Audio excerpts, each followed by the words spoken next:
Steve Moran here with Senior Housing Forum, and today I am talking to my friend John Schwaner, who is with, I'm afraid of butchering your name. You did a pretty good job. It's John Schwaner with Health Pro Heritage. With Health Pro Heritage. I'm helping a friend out. Yes, I appreciate that. It's like, what was that show where you can phone a friend? It's Regis Philbin's show. Yeah, so anyway. He's out of his phone of friends right now. Yeah, so that's what this is like, phone a friend. So we've been talking off and on and telling stories about how therapy programs really make a difference in senior living communities. So what I really love you to do is sort of give me a very specific example. We took this building and it was at 20% occupancy, and we took it to 200% occupancy. Do you have one of those stories? I know we probably can't name the building, no, but because we don't, we sort of the spur of the moment. But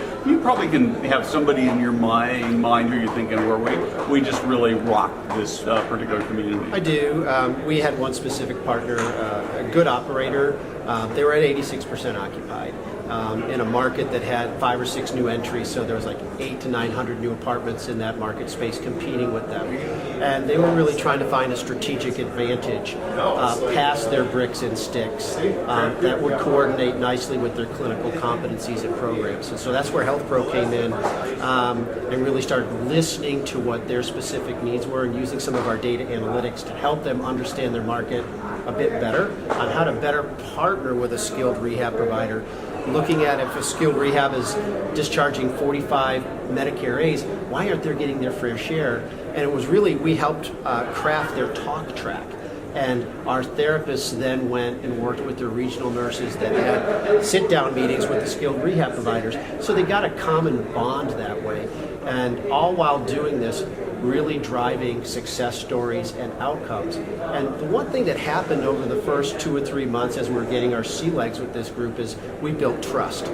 They understood that we are more than just a therapy provider. We're really a partner with them that was built for long term. And that's when we work with folks, we want it to be way past a year or 2 years. What ended up happening, Steve, long story short, after about 6 months, they went from 85, 86% to about 91, 92%. And then the funny thing happened, the organic leads started coming because they appreciated our success stories, and they really started depending less on some of the aggregators out there, which were typically an unscheduled fee of $4,000 or $5,000 a move-in. And it just positioned us differently with this operator and for the rest of their portfolio. And then lastly, everybody does a quarterly business plan.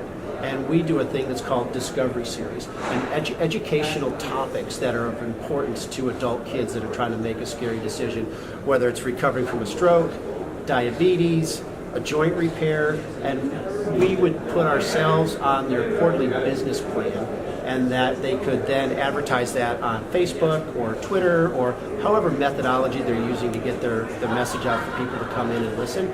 And that's what really drove organic leads for them and helped them separate themselves from a lot of new entrances in the market space. So it's about therapy, but I've been talking more as a VP of sales here of a community, but we see a parallel relationship on partnering together with business development. So I really like this a lot. So I mean, I know in reality it's sort of this continuum, right? But it's like the first A goal is let's change how the outcome is, so we start getting these referrals, and then once you got to that referral and that occupancy level, then you step back and you say, well, wait a minute, let's change our lead acquisition even more, so we get rid of these expensive lead acquisitions and go back to things that are really ultimately organic lead generation, which, as you said, save $2,000, $3,000, $4,000, $5,000 a month in fees, which is huge. It is huge, and it's a local business. So whether you have one community or 100,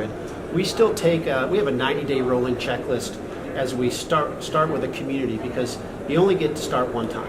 So we want to make sure we dot our I's and cross our T's to make sure it's a good experience for everybody. What ends up happening as we take a methodical approach with this is the trust bond is created, and then our therapists become part of that team and their local brand. And that's where the value really comes in for the families that we're trying to serve, Steve. Cool. Well, John, thank you very much. Great. I love it when people are really taken, in this case, kind of in this old therapy thing and turn it into something really amazing and marvelous. So, Thanks, a great Tim. conversation. Appreciate it.